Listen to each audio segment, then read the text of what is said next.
Di pertemuan yang lalu, kita sudah membahas tentang bagaimana masuknya peradaban Islam di Andalusia.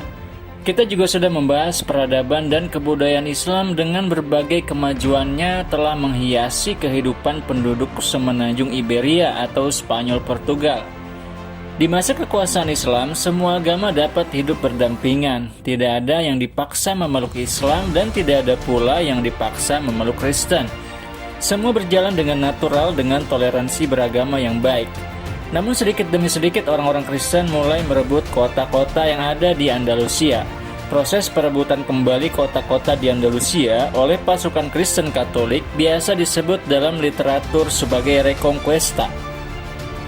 Dalam literatur Arab biasa disebut dengan Harbul Sirdad atau Sukut Andalus. Proses jatuhnya Andalusia ke tangan orang-orang Katolik merupakan suatu proses yang panjang. Sebagian orang berpendapat bahwa Reconquista atau Harb al-Sirdad dimulai tahun 718 Masehi, yaitu saat terjadinya perang Covadonga, saat sebuah pasukan Kristen kecil dari kerajaan Visigoth yang dipimpin oleh Pelagius menghadapi pasukan Daulah Umayyah. Dan saat itu orang-orang Kristen berhasil meraih kemenangan. Kejadian tersebut terjadi di wilayah pegunungan utara semenanjung Iberia. Mereka pun berhasil mendirikan sebuah negara kecil yang berada di wilayah utara semenanjung Iberia yang bernama Asturias. Setelah itu umat Islam tetap bersatu dan bertahan di semenanjung Iberia untuk waktu yang sangat lama. Umat Islam masih bersatu di bawah kekuasaan Daulah Umayyah, lalu Daulah Muwahhidin dan Morobitin. Sampai tibalah masa di mana umat Islam di Andalusia tidak lagi bersatu dan terpecah-pecah menjadi kerajaan-kerajaan kecil, atau yang biasa disebut dengan fase Mulukut Tawaif. Kerajaan-kerajaan kecil ini juga sering mengalami konflik dan permusuhan satu sama lain.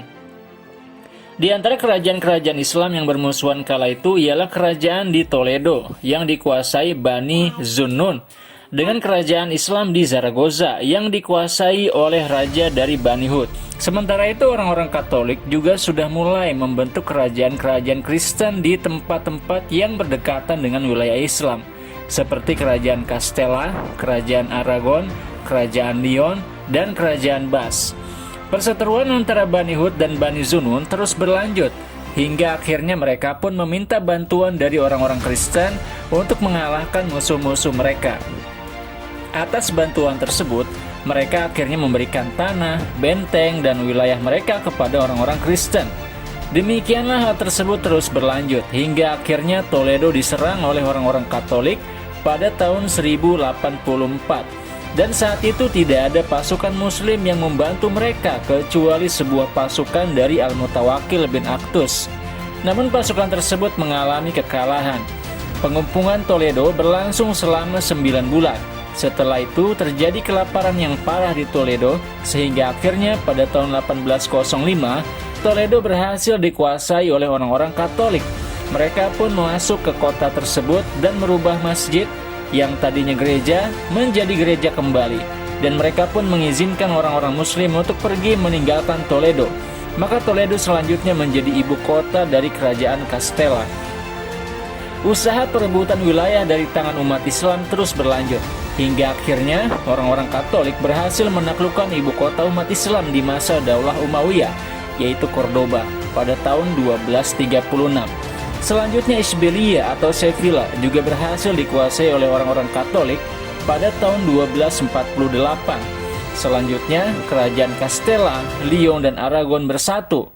Ratu Isabella dan Raja Ferdinand akhirnya berhasil dan mampu menaklukkan kota-kota Andalusia satu persatu, hingga akhirnya semua kota-kota Andalusia dapat ditaklukkan.